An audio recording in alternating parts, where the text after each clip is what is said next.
नमस्कार दोस्तों, new study institute के ऑनलाइन यूट्यूब चैनल पर मैं सुनील प्रजापति एक बार फिर से आप सभी का हार्दिक स्वागत करता हूं। दोस्तों, हम लोग बात कर रहे हैं साइंस, और साइंस में अभी तक हमने 2 क्लास ली है। ठीक है दोस्तों, जिसमें हमने परमाणु के बारे में जाना। क्या दोस्तों, 2 क्लास में हमने परमाणु के बारे में जाना कि परमाणु क्या होता है और कैसा होता है।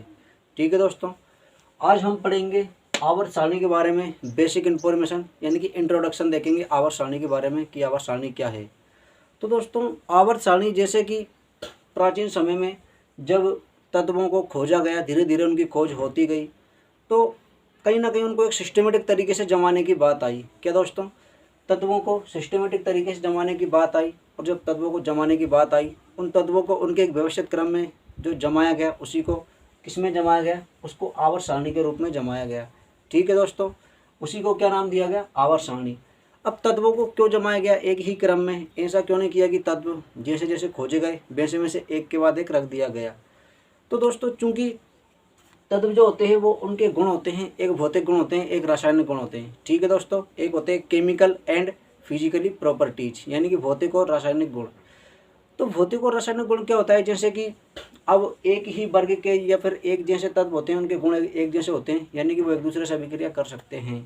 ठीक है, उदाहरण ले लें अपन, जैसे कि फिर से वही उदाहरण कि NaCl यानी साधारण नमक जो है वो सोडियम क्लोराइड है।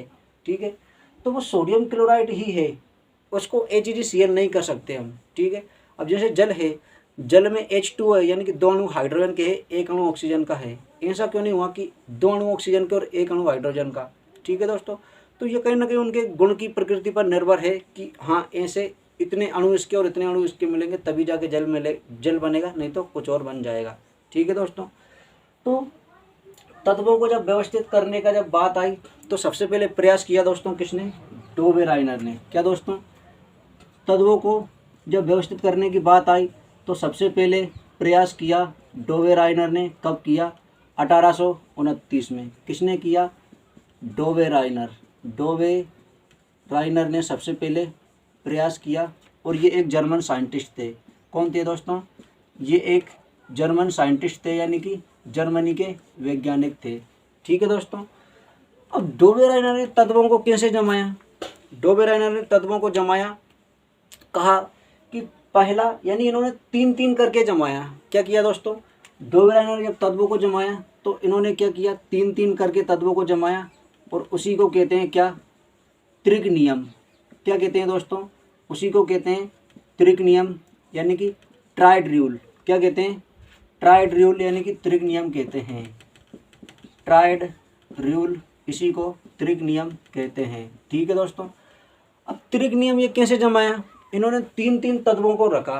क्या दोस्तों, 3-3 तत्वों को रखा, और ये कहा कि पहले तत्व का द्रव्यमान और तीसरे तत्व का द्रव्यमान अगर हम जोड़ें और उसमें 2 का भाग लगाएं तो बीच के तत्व का द्रव्यमान प्राप्त होता है। यानी कि पहले तत्व का द्रव्यमान और तीसरे तत्व के द्रव्यमान का जो औसत होता है वो मध्य वाले यानी बीच वाले तत्व के द्रव्यमान के बराबर होता है। कैसे, जैसे कि हम ले लें, ये है लिथियम, सोडियम और पोटेशियम। ठीक है दोस्तों, तो लिथियम का क्या होता है, लिथियम का कितना होता है, लिथियम का होता है 7 द्रव्यमान। ठीक है दोस्तों, सोडियम का कितना होता है, सोडियम का होता है 23 द्रव्यमान, और पोटेशियम का कितना होता है, 39 होता है। ठीक है दोस्तों, लिथियम का होता है 7 द्रव्यमान, सोडियम का होता है 23 द्रव्यमान, और पोटेशियम का होता है 39 द्रव्यमान। द्रव्यमान यानी वजन। अब उन्होंने त्रिक नियम में क्या कहा, उन्होंने त्रिक नियम में कहा कि पहले तत्व का द्रव्यमान प्लस तीसरे तत्व का द्रव्यमान, बीच वाले का जो औसत होता है या फिर उसमें 2 का भाग दें तो हमें बीच वाले तत्व का द्रव्यमान प्राप्त हो जाएगा। ठीक है, चाहे हमें बीच वाले तत्व का द्रव्यमान दिया हो या फिर नहीं दिया हो। ठीक है, तो इन्होंने त्रिक नियम में यही बताया कि 3-3 करके तत्वों को जमाया, लेकिन ये जो है एक सीमित तत्वों तक ही रहा। इसके बाद में फिर ये क्या हो गया, ये भी फेल हो गया। क्या दोस्तों, जब डोबेराइनर ने त्रिक नियम दिया तो पूरे तत्वों पर ये जो त्रिक है ये लागू नहीं हो पाया, और आगे चलकर क्या हुआ, फेल हो गया। ठीक है दोस्तों, हम देख सकते हैं कि सोडियम का जो है वो द्रव्यमान 7 है और इसका 39 है।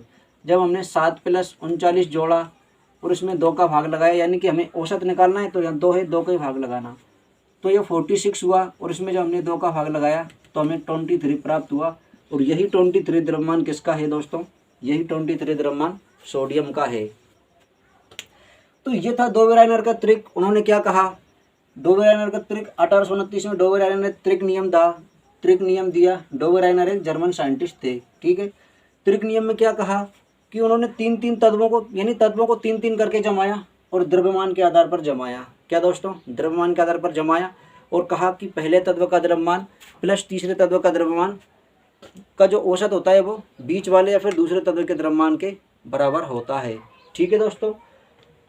फिर डोबेराइनर का जब रूल फेल हो गया, इसके बाद फिर आए न्यूलैंड दोस्तों। कौन आए, यानी कि डोबेराइनर के त्रिक के बाद फिर न्यूलैंड आए।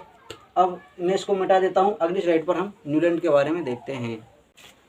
तो दोस्तों डोबेराइनर के बाद फिर न्यूलैंड आए, ठीक है। न्यूलैंड ब्रिटेन के वैज्ञानिक थे। कहाँ के थे दोस्तों, डोबेराइनर के बाद कौन आए, डोबेराइनर के बाद आए न्यूलैंड। कौन आए दोस्तों, डोबेराइनर के बाद न्यूलैंड आए और ये एक ब्रिटिश वैज्ञानिक थे। कौन थे दोस्तों, ये एक ब्रिटिश वैज्ञानिक थे, ठीक है। तो डोबेराइनर के बाद जब न्यूलैंड आए, न्यूलैंड ने क्या किया, न्यूलैंड ने वही किया जो डोबेराइनर ने किया था। क्या किया, यानी कि जिस प्रकार डोबेराइनर ने द्रव्यमान के आधार पर आवर्त सारणी को सजाया, न्यूलैंड ने भी द्रव्यमान के आधार पर ही आवर्त सारणी को सजाया। किसके आधार पर, द्रव्यमान के आधार पर। और इन्होंने दिया क्या, अष्टक नियम। क्या दिया दोस्तों इन्होंने दिया अष्टक नियम, ऑक्टेव रूल्स दिया। क्या दिया, अष्टक नियम दिया, ऑक्टेव रूल्स दिया। क्या दिया दोस्तों, ऑक्टेव रूल्स दिया। किसने, न्यूलैंड ने। ऑक्टेव रूल्स अष्टक नियम में इन्होंने क्या कहा, इन्होंने कहा कि जैसे संगीत के 7 स्वर होते हैं, सा रे गा मा पा दा नी और इसके बाद फिर से सा। तो न्यूलैंड ने कहा कि हर प्रत्येक तत्व का जो गुण है वो हर 8वें तत्व के समान होता है। क्या दोस्तों, कि प्रत्येक तत्व का द्रव्यमान हर 8वें तत्व के समान होता है। कैसे, जैसे संगीत के 7 स्वर होते हैं। फिर इन्होंने क्या कहा, इन्होंने कहा कि जो हमारा संगीत है, संगीत के जो 7 स्वर होते हैं, क्या होते हैं, संगीत के जो 7 स्वर हैं कौन कौन से हैं, सा रे गा मा पा, सा रे गा मा पा दा नी और इसके बाद फिर से ये सा स्टार्ट हो जाता है, ठीक है दोस्तों। फिर से ये सा स्टार्ट हो जाता है। तो देखिए सा रे गा मा पा दा नी, यानी कि 1 2 3 4 5 6 और 7 ये यहीं तक ही है, ठीक है। इसके बाद अगर हम फिर से 8वां स्टार्ट करेंगे तो वो पहले जैसा ही रहेगा, यानी कि पहले से 7 तत्व तक तो हम चले गए। उनकी जो केमिकल एंड फिजिकल प्रॉपर्टीज यानी कि रासायनिक और जो भौतिक गुण हैं वो अलग अलग है। लेकिन फिर से 8वां तत्व आएगा, उसका गुण पहले के समान रहेगा। फिर 9वां तत्व आएगा, उसका गुण दूसरे के समान। फिर 10वां आएगा, उसका तीसरे के समान। ऐसे ऐसे चलता जाएगा, ठीक है दोस्तों। तो ये बताया न्यूलैंड ने, क्या बताया कि प्रत्येक तत्व का जो भौतिक और रासायनिक गुण होते हैं वो हर 8वें तत्व के समान होते हैं। क्या होते हैं, हर 8वें तत्व के समान होते हैं। तो न्यूलैंड ने ये जो नियम दिया था, ये दिया था कब, सन 1863 में। कब दिया दोस्तों, न्यूलैंड ने जो ये नियम दिया, ये दिया सन 1863 में। कब दिया, 1863 में। क्या कहा न्यूलैंड ने कहा कि प्रत्येक तत्व का जो गुण और भौतिक और रासायनिक गुण होते हैं वो हर 8वें तत्व के समान होते हैं, ठीक है। लेकिन ये भी आगे चलकर फेल हो गया। क्या हो गया दोस्तों, ये आगे चलकर फेल हो गया। और ये वेरी इंपॉर्टेंट बात है कि ये जो नियम है किसका, न्यूलैंड का, कि यह नियम कैल्शियम तक ही लागू रहा। क्या दोस्तों, कैल्शियम तक ही लागू रहा, कैल्शियम तक ही सीमित रहा, यानी कि वहीं तक लागू हुआ। इसके बाद फिर क्या हुआ, लागू रहा। इसके बाद में फिर क्या, ये फेल हो गया। फिर ये जो है ना, ये इनका जो ये स्वर है ये वहाँ पर नहीं चला। ऐसी प्रॉपर्टीज वहाँ पर नहीं हुई कि प्रत्येक तत्व का जो गुण है वो हर 8वें के समान नहीं हो पाया, ठीक है। यानी वहाँ जाकर कहीं ना कहीं भिन्नता आ गई, डिफरेंस आ गया। तो न्यूलैंड चाचा का नियम भी क्या हो गया, न्यूलैंड चाचा का नियम भी फेल हो गया, ठीक है दोस्तों। और जब इन्होंने ये जो नियम दिया था कि ये एक क्वेश्चन आता है कि न्यूलैंड ने जब अपना नियम प्रस्तुत किया उस समय कितने तत्व खोजे गए थे, तो उस समय दोस्तों 56 तत्व थे। कितने थे न्यूलैंड के समय, कुल कितने तत्व थे? तो न्यूलैंड के समय 56 तत्व थे। और जो 56वां जो तत्व था वो था TH यानी कि थोरियम। क्या था दोस्तों? 56वां तत्व TH यानी कि थोरियम था। वेरी वेरी इंपॉर्टेंट बात है कि न्यूलैंड ने जब अपना नियम दिया उस समय आवर्त सारणी में कुल कितने तत्व खोजे गए थे? तो 56 तत्व खोजे गए थे। ठीक है, अगर न्यूलैंड इन 56 तत्वों तक पहुंच जाता तो ये आवर्त सारणी का बादशाह बन जाता और इसका नाम आता कि आवर्त सारणी की खोज किसने की? न्यूलैंड ने। लेकिन ऐसा नहीं हुआ। हुआ क्या? हुआ ये कि ये बेचारे कैल्शियम तक ही रह गए, वहाँ तक पहुँच ही नहीं पाए 56 तक। ठीक है दोस्तों, क्या हुआ? न्यूलैंड कैल्शियम तक ही रह गए, 56 तक नहीं पहुँच पाए। ठीक है, अब देखिए, क्योंकि तत्वों को व्यवस्थित किया जा रहा है। क्या किया जा रहा है? व्यवस्थित किया जा रहा है। अब किसी के मन में ये भी डाउट होगा कि व्यवस्थित क्यों किया जा रहा है। तो देखिए, जैसे कि अब हम स्टूडेंट हैं तो स्टूडेंट का उदाहरण लेते हैं कि स्टूडेंट से जैसे कि बुकें पढ़ता है, उसके पास हर सब्जेक्ट की बहुत सारी किताब होती है, कम से कम 3 या 4। अब मान लीजिए अगर हम सारी किताबों को एक साथ रख दें, क्या दोस्तों, सारी किताबों को एक साथ रख दें या फिर सिस्टमेटिक तरीके से नहीं रखें, किसी के साथ किसी को और किसी के साथ किसी को रख दें, और जब बाद में हमें कभी ज़रूरी पड़े बुक पढ़ने की, तो फिर कहीं ना कहीं किताब ढूंढने में या फिर निकालने में परेशानी आएगी। ठीक है, तो उन्होंने एक तरीका बनाया कि क्यों ना यार गणित की किताब अलग रख दिया जाए। ठीक है, साइंस की जितनी भी किताब हैं उन सभी को अलग रख दिया जाए, सोशल साइंस की जितनी है उन सभी को अलग रख दिया जाए, जीके का जो मटेरियल है उसको अलग रख दिया जाए, रीजनिंग का जो है उसको अलग रख दिया जाए, और करंट अफेयर का जो है उसे अलग रख, यानी कि प्रत्येक जो सब्जेक्ट है, यानी जिनके जो गुण हैं, जो जिस काम की है, उन सभी को अलग अलग रख दिया जाए। तो इसी प्रकार कुछ आवर्त सारणी में किया गया कि तत्वों के जो गुण हैं उन सभी को एक साथ रख दिया जाए, ताकि कभी अगर कोई रिसर्च करे तो उसको परेशानी ना आए कि ये वाला तत्व तो यहाँ पर है, इसी के गुण वाला तत्व देखना है तो पूरी आवर्त सारणी खोजना पड़ेगा। ठीक है, तो इसलिए तत्वों को व्यवस्थित तरीके से वर्गीकृत करने का प्रयास किया गया, और वो जो प्रयास है वो किस में किया गया? आवर्त सारणी में। ठीक है, तो अभी तक दोस्तों हमने देखा कि सबसे पहले डोवेराइनर आए, उन्होंने ट्रिक नियम दिया। ठीक है, ट्रिक नियम दिया, ट्राइड रूल्स कब दिया? सन 1829 में। डोवेराइनर एक जर्मन साइंटिस्ट थे, उन्होंने क्या कहा? उन्होंने तत्वों को जो है वो 3-3-3 के क्रम में व्यवस्थित किया, और क्या कहा था कि पहले और तीसरे तत्व के जो द्रव्यमान का जो औसत होता है वो दूसरे तत्व के योग के बराबर होता है।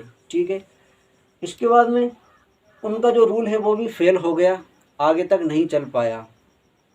फिर डोवेराइनर के बाद न्यूलैंड आए। न्यूलैंड ने क्या किया? न्यूलैंड ने अष्टक नियम दिया। अष्टक नियम कैसा? जैसे संगीत के 7 स्वर होते हैं, उसके बाद फिर से 8वां स्वर वही आ जाता है। इसी प्रकार न्यूलैंड ने कहा कि उनके जो शुरुआत के जो 7 तत्व हैं उनके तो गुण अलग अलग है, लेकिन 8वां तत्व पहले के समान रहेगा, 9वां तत्व दूसरे के, 10वां तत्व तीसरे के समान रहेगा। ठीक है, ऐसा कहा किसने? न्यूलैंड ने। लेकिन न्यूलैंड का नियम कैल्शियम पर जाकर अटक गया। ये जो था इनका रूल, ये कैल्शियम तक ही सीमित रहा, जबकि न्यूलैंड के समय तत्व कितने थे? कुल 56 थे। ठीक है, और 56वां तत्व थोरियम था। तो अब न्यूलैंड भी जो है क्या हो गए? फेल हो गए। क्या दोस्तों? न्यूलैंड भी क्या हो गए? अब फेल हो गए। तो फिर अभी तक न्यूलैंड पास हो जाते, लेकिन न्यूलैंड ने गलती वही की थी जो किसने की थी? जो डोवेराइनर ने की थी। ठीक है दोस्तों, तो अब देखते हैं हम कि न्यूलैंड के बाद कौन आया। फिर न्यूलैंड के बाद आया मेंडलीव। ठीक है दोस्तों, तो अगली स्लाइड पर हम मेंडलीव के बारे में देखते हैं। तो दोस्तों देखिए, सबसे पहले डोवेराइनर आए, डोवेराइनर के बाद न्यूलैंड आए, और न्यूलैंड के बाद फिर आए मेंडलीव। कौन आए दोस्तों? न्यूलैंड के बाद आए मेंडलीव। कौन आए? Dmitri Mendeleev. न्यूलैंड के बाद दमित्री मेंडलीव आए। Dmitri Mendeleev. दमित्री मेंडलीव कहाँ के थे? तो ये एक रशियन वैज्ञानिक थे। ये कहाँ के थे? ये रूस के थे। ठीक है दोस्तों, कहाँ के थे? रूस के। तो दमित्री मेंडलीव ने लगभग आवर्त सारणी जो थी वो व्यवस्थित कर दी थी। ठीक है, लेकिन कुछ कमी इनके जो व्यवस्थित तरीका था व्यवस्थित करने का उसमें रह गई थी। ठीक है, इसलिए मेंडलीव को भी सफलता नहीं मिल पाई। तो देखिए, जब मेंडलीव ने अपनी आवर्त सारणी प्रस्तुत की तो किस सन में की? सन 1869 में मेंडलीव ने ये जो अपनी आवर्त सारणी है ये प्रस्तुत की। ठीक है, और इनके समय आवर्त सारणी में कितने? 63 तत्व थे। कितने थे दोस्तों? 63 तत्व थे। ठीक है, जब वो था न्यूलैंड उनके समय 56 थे। इस समय 7 तत्वों की ओर खोज हो चुकी थी। 63 तत्व थे न्यूलैंड की। न्यूलैंड ने जब अपनी आवर्त सारणी प्रस्तुत की तब। तो न्यूलैंड ने क्या किया? न्यूलैंड ने भी वही किया जो सबसे पहले किसने किया, डोबेराइनर ने त्रिक नियम दिया था, यानी कि उन्होंने द्रव्यमान के आधार पर आवर्त सारणी को सजाया। फिर जब न्यूलैंड आए, ठीक है, डोबेराइनर के बाद जब न्यूलैंड आए, उन्होंने भी द्रव्यमान के आधार पर आवर्त सारणी को सजाया। फिर मेंडलीफ आए, मेंडलीफ ने भी क्या किया, द्रव्यमान के आधार पर ही आवर्त सारणी को सजाया। किसके, द्रव्यमान के आधार पर ही आवर्त सारणी को सजाया।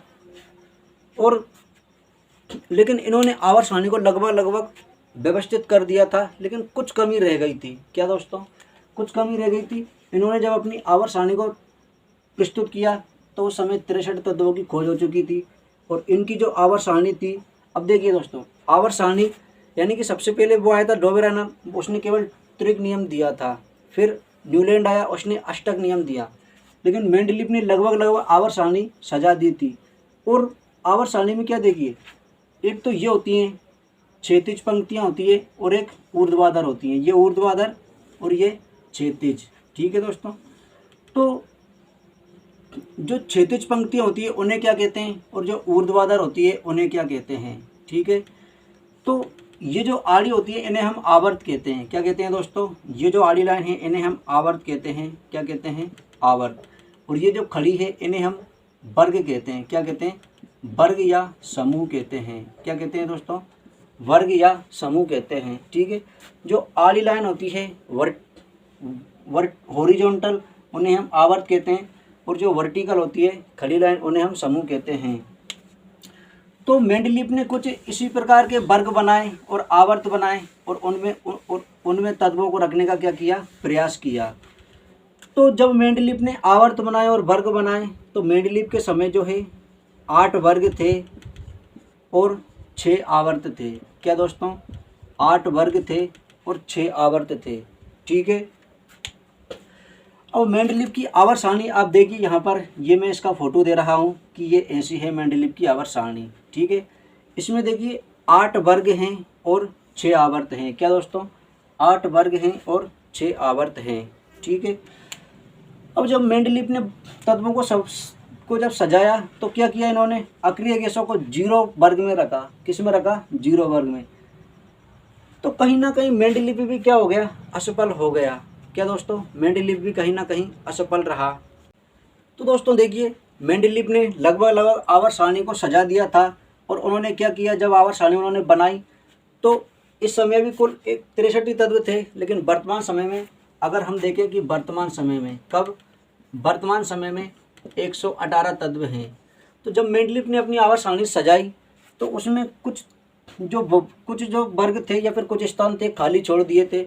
और ये कहकर खाली छोड़ दिया था कि यहाँ पर भविष्य में किसी तत्व की खोज होगी और उसका स्थान ये रहेगा, ठीक है। इसलिए इन्होंने कुछ स्थान खाली छोड़ दिए थे। जब मेंडलीफ ने अपनी आवर्त सारणी बना ली और बनाने के बाद जब प्रस्तुत की तो सबसे पहले मेंडलीफ की जो आवर्त सारणी है ये 1872 में प्रस्तुत हुई। और किस पत्रिका में प्रस्तुत हुई, तो जर्मन पत्रिका में प्रस्तुत हुई। किस पत्रिका में, मेंडलीफ की आवर्त सारणी सबसे पहले 1872 में जर्मन पत्रिका में प्रस्तुत की गई। किसमें दोस्तों, जर्मन पत्रिका में। जब मेंडलीफ ने आवर्त सारणी बनाई उस समय 8 वर्ग थे और 6 आवर्त थे। इसको वर्ग बोलो या ग्रुप बोलो, ठीक है। 8 वर्ग और 6 आवर्त थे। कुल तत्व कितने थे, 63 थे। हालांकि इन्होंने आवर्त सारणी पूरी बना दी थी, लेकिन उस समय कुल तत्वों की खोज नहीं थी। वर्तमान में 118 है, उस समय 63 थे। कुछ स्थान उन्होंने खाली छोड़ दिया था ये कहकर कि भविष्य में किसी न किसी तत्व की, यानी बहुत सारे तत्वों की खोज होगी और उन्हें यहाँ पर रखा जाएगा, ठीक है। लेकिन मेंडलीफ भी फेल हो गए। और फेल होने का सबसे बड़ा कारण क्या था, फेल होने का सबसे बड़ा कारण ये था द्रव्यमान, ठीक है। क्या था, द्रव्यमान।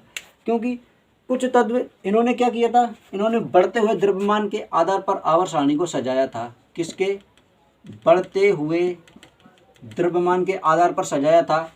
लेकिन इनसे भी एक गलती हो गई। वो गलती क्या हुई कि कुछ तत्व ऐसे थे जो कम द्रव्यमान वाले थे तो वो पहले आना था, लेकिन कम द्रव्यमान वाले बाद में आए और अधिक द्रव्यमान वाले पहले आ गए। तो कम द्रव्यमान वाले बाद में आए और अधिक द्रव्यमान वाले पहले आ गए, तो ये भी क्या हो गई, ये भी फेल हो गई। क्योंकि जब बढ़ते हुए द्रव्यमान का आधार पर सजाते हैं तो ये ऐसे रहेगी कुछ 1 2, जैसे किसी का द्रव्यमान 1 है तो वो पहले आएगा, ये 4 5 फिर कुछ तत्व ऐसे थे जैसे कि क्या हुआ, ये 8 यानी 7 से पहले 8 आ गया, क्या आ गया, 7 से पहले 8 आ गया। तो अब बढ़ते हुए द्रव्यमान के आधार पर तो 7 के बाद आना चाहिए था 8, तो ये 7 से पहले ही आ गया। कुछ तत्व ऐसे थे, तो इस कारण से क्या हुई, मेंडलीव की आवास सारणी भी फेल हो गई। क्या हो गई दोस्तों, मेंडलीव की आवास सारणी भी फेल हो गई। और दोस्तों देखिए, क्योंकि ये इतिहास की घटना है, ठीक है, साइंस की घटना है, तो इसे देखिए हमारे जीवन में भी इसका एक बहुत बड़ा प्रभाव है, वो मैं आपको बताता हूँ।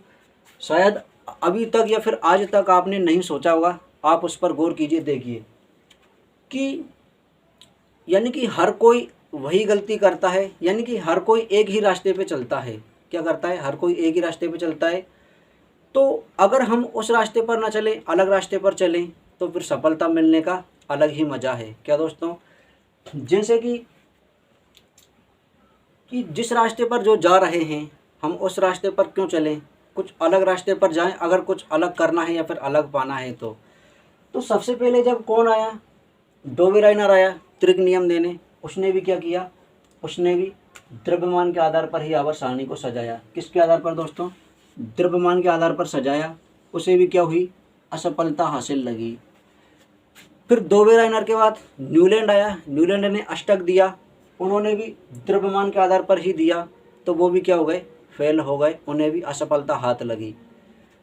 फिर जब न्यूलैंड के बाद दमित्री मेंडलीव आए, इन्होंने भी द्रव्यमान के आधार पर ही सजाने का प्रयास किया, यानी कुछ अलग करने का प्रयास ही नहीं किया।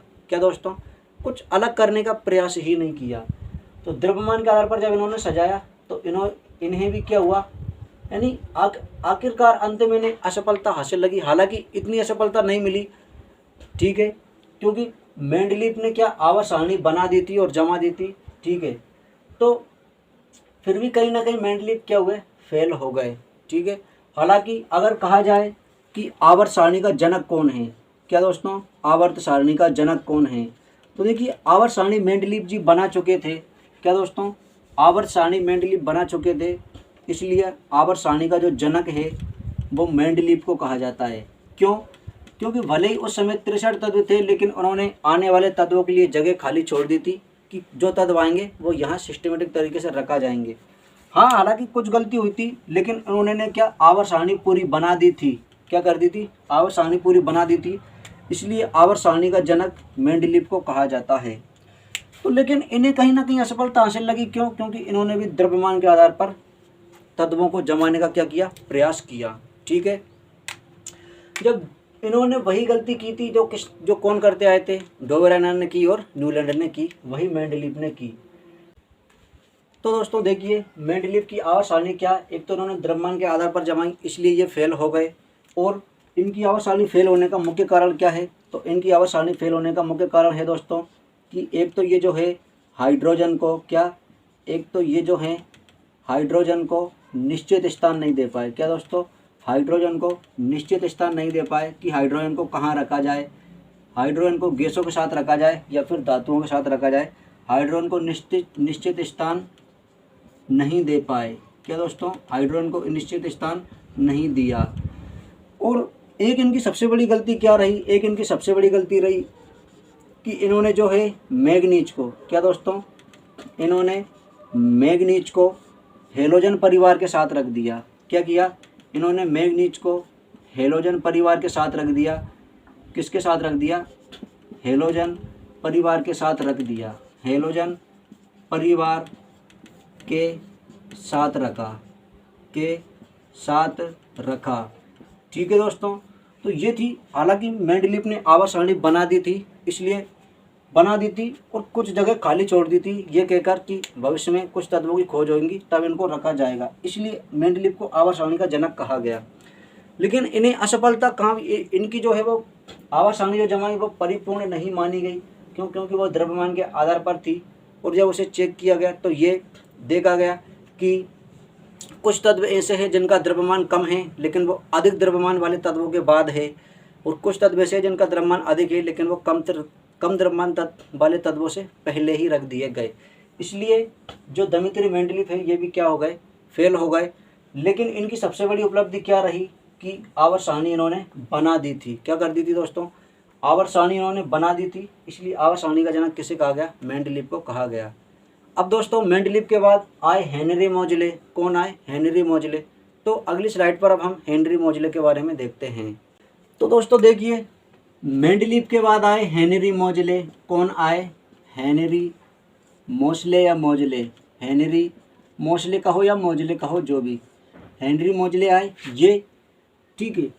इन्होंने सन 1913 में अपनी आवर्त सारणी प्रस्तुत की। क्या दोस्तों? इन्होंने सन 1913 में अपनी आवर्त सारणी प्रस्तुत की और इन्हीं को कहा जाता है आधुनिक आवर्त सारणी का जनक। क्या दोस्तों? आधुनिक आवर्त सारणी का जनक हेनरी मोसले को कहा जाता है आधुनिक आवर्त सारणी, आधुनिक आवर्त सारणी का जनक। अगर पूछा जाए कि आधुनिक आवर्त सारणी का जनक कौन है, तो हेनरी मोजले है। और अगर पूछा जाए कि आप देखिए, क्वेश्चन दो टाइप के हैं, दोनों ही प्रकार के क्वेश्चन अलग अलग तरीके से पूछे जाते हैं। अगर पूछा जाए कि आधुनिक आवर्त सारणी का जनक कौन है, तो हम आंसर लगाएंगे हेनरी मोसले या हेनरी मोजले। और पूछा जाए केवल कि आवर्त सारणी का जनक कौन है, तो फिर हेनरी मोसले नहीं, वो मेंडलीव आएगा। कौन आएगा दोस्तों? मेंडलीव। यानी कि आधुनिक अगर आए कि आधुनिक आवर्त सारणी का जनक कौन है, तो वो हेनरी मोसले है। और अगर पूछा जाए कि आवर्त सारणी का जनक कौन है, तो फिर वो मेंडलीव हैं। अब दोस्तों देखिए, डोबेराय यानी कि डोबेराय ने त्रिक दिया, वो फेल क्यों हुए? क्योंकि उन्होंने द्रव्यमान के आधार पर जमाने का प्रयास किया। जब न्यूलैंड ने अष्टक दिया, उन्होंने भी द्रव्यमान के आधार पर जमाने का प्रयास किया, कहीं ना कहीं उन्हें भी असफलता ही हाथ लगी। फिर जब मेंडलीव आए, उन्होंने भी क्या किया? द्रव्यमान के आधार पर, यानी कुछ अलग करने का प्रयास ही नहीं किया। क्या दोस्तों? कुछ अलग करने का प्रयास ही नहीं किया। और सफलता तो उसी में है जब कुछ अलग करने का हम प्रयास करें, ठीक है। यानी जो सब कर रहे हैं या फिर जो सब करते आ रहे हैं वो तो है ही, लेकिन कुछ अलग करके सफलता प्राप्त करने का जो तरीका या फिर उसने सफलता प्राप्त करने में जो मज़ा है, उसका फिर मज़ा ही कुछ और है। तो देखिए, हेनरी मोजले ने क्या कुछ ऐसा ही किया कि अभी तक तो जो है द्रव्यमान के आधार पर आवर्त सारणी को व्यवस्थित करने का प्रयास किया गया था, लेकिन हेनरी मोजले ने क्या किया? कुछ अलग करने का प्रयास किया। और इन भाई साहब ने क्या किया? इन भाई साहब ने किया कि परमाणु क्रमांक के आधार पर आवर्त सारणी को जमाया। परमाणु क्रमांक के आधार पर आवर्त सारणी को जमाने का क्या किया? प्रयास किया, ठीक है। परमाणु क्रमांक यानी एटॉमिक नंबर। अभी तक तो एटॉमिक मास यानी कि परमाणु द्रव्यमान के आधार पर आवर्त सारणी जम रही थी। हेनरी मोसले ने कुछ अलग करने का प्रयास किया। और कुछ अलग करने का क्या? कि परमाणु द्रव्यमान के आधार पर न जमाते हुए इन्होंने परमाणु क्रमांक के आधार पर जमाने का प्रयास किया, ठीक है। और जब इन्होंने परमाणु क्रमांक के आधार पर जमाने का प्रयास किया, तो इन्हें जो है वो अंत में पूर्णतः सफलता मिल गई। क्या मिल गई? अंत में इन्हें जो है वो पूर्णतः सफलता मिल गई। क्या मिल गई दोस्तों? पूर्णतः सफलता मिल गई। और आवर्त सारणी का यानी कि आधुनिक आवर्त सारणी जो है वो हमें प्राप्त हुई। और किससे प्राप्त हुई? हेनरी मोसले से प्राप्त हुई, ठीक है दोस्तों। यानी वर्तमान समय में जो आवर्त सारणी हम पढ़ते हैं वो किसकी है? वो है दोस्तों हेनरी मोसले की। किसकी है? आप देख सकते हैं ये स्क्रीन पर कि ये जो आवर्त सारणी है ये किसकी है? ये हेनरी मोसले की है। तो दोस्तों देखिए, यानी कि अब यहाँ से हमें एक सीख मिलती है। देखिए क्या कि यानी कि जो करते आ रहे हैं या फिर जो सब कर रहे हैं, हमें वैसा नहीं करना चाहिए। अगर सफलता पाना है तो हमें कुछ अलग करने का प्रयास करना चाहिए। क्या दोस्तों? यानी कोई भी जो करते आ रहे हैं या फिर कर रहे हैं वो मत करो, उससे कुछ हटके और कुछ अलग करो। ऐसा ही कुछ किसने किया? हेनरी मोसले ने किया। और इन्हें सफलता मिली। क्यों? क्योंकि इन्होंने क्या किया? परमाणु क्रमांक के आधार पर न जमाकर, यानी परमाणु द्रव्यमान के आधार पर न जमाकर परमाणु क्रमांक के आधार पर आवर्त सारणी को व्यवस्थित किया। और इन्हें जो है पूर्णतः सफलता मिल गई। और इसी सफलता के साथ हमें आधुनिक आवर्त सारणी प्राप्त हुई। क्या दोस्तों? आधुनिक आवर्त सारणी हमें प्राप्त हो गई। किसके द्वारा? हेनरी मोसले के द्वारा। हाँ, ये ब्रिटिश वैज्ञानिक थे। क्या दोस्तों? ये ब्रिटेन के थे। लिख लेना, मैं लिखना भूल गया शायद, कि ये जो है ये ब्रिटेन के वैज्ञानिक थे। कौन? हेनरी मोसले। तो देखिए दोस्तों, अभी तक हमने क्या पढ़ा, हम उसका रिवाइज करते हैं कि आवर्त सारणी की जब बात आई तो तत्वों को व्यवस्थित किया गया। तत्वों को व्यवस्थित, ठीक है। तो सबसे पहले प्रयास किसने किया? सबसे पहले प्रयास डोबेराइनर ने किया। डोबेराइनर ने क्या किया? त्रिक नियम दिया, ट्राइड रूल। और कैसे व्यवस्थित किया कि 3-3 तत्व करके रखे, 3-3 करके कैसे कि पहले और तीसरे तत्व के का जो द्रव्यमान है उसका जो औसत रहेगा या फिर उसमें हम 2 का भाग लगाएं तो दूसरे तत्व का हमें द्रव्यमान प्राप्त हो जाएगा। लेकिन वो पूरे सभी तत्वों पर लागू नहीं हुआ, कुछ सीमित तक ही था, आगे चलकर वो फेल हो गया। क्या हो गया दोस्तों? फेल हो गया। जब डोबेराइनर के बाद कौन आए? न्यूलैंड आए। न्यूलैंड ने क्या किया? अष्टक नियम दिया। अष्टक नियम यानी कि प्रत्येक तत्व का जो गुण है, रासायनिक और भौतिक गुण, वो हर 8वें तत्व के समान है या फिर उसके बराबर है। ठीक है। अब इनका जो ये नियम था ये केवल कैल्शियम तक ही लागू रहा, जबकि उस समय 56 तत्व थे। तो कहीं ना कहीं उनका जो प्रयास था वो भी असफल रहा। फिर न्यूलैंड के बाद मेंडलीफ आए। ठीक है दोस्तों, मेंडलीफ ने जब अपनी आवर्त सारणी दी तो कब दी? 1869 में, और उनके समय 56 तत्व थे। तो मेंडलीफ ने जो है आवर्त सारणी को जमा दिया था, आवर्त सारणी बना दी थी, इसलिए मेंडलीफ को आवर्त सारणी का जनक कहा जाता है। ठीक है दोस्तों, यानी आवर्त सारणी जो है मेंडलीफ ने बना दी थी, लेकिन उन्हें असफलता क्यों मिली? क्योंकि उन्होंने भी द्रव्यमान के आधार पर जमाया और कुछ गलती या फिर कुछ मिस्टेक उनसे हो गई थी कि जिनका द्रव्यमान अधिक था उन्हें कम द्रव्यमान वालों से पहले ही रख दिया था, इसलिए कहीं ना कहीं मेंडलीफ का जो ये रूल है ये भी फेल हो गया।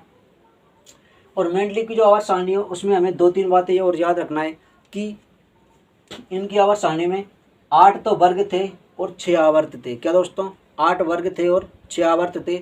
इसके बाद में मेंडलीफ की एक सबसे बड़ी गलती कि हाइड्रोजन को ये निश्चित स्थान नहीं दे पाए थे। क्या? हाइड्रोजन को निश्चित स्थान नहीं दे पाए थे।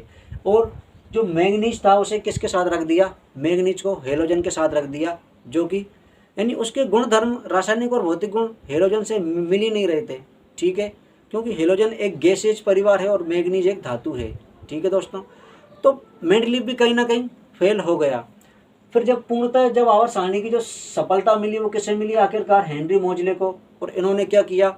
इन्होंने सब कुछ किया लेकिन वो नहीं किया जो अब तक करते आ रहे थे। और क्या सबसे बड़ी उनकी देखो असफलता की सबसे बड़ी जो गलती थी वो यही थी कि परमाणु द्रव्यमान के आधार पर उन्होंने जमाने का प्रयास किया था। तो वो गलती इन्होंने नहीं की और सब तो इन्होंने किया अपने आधार पर।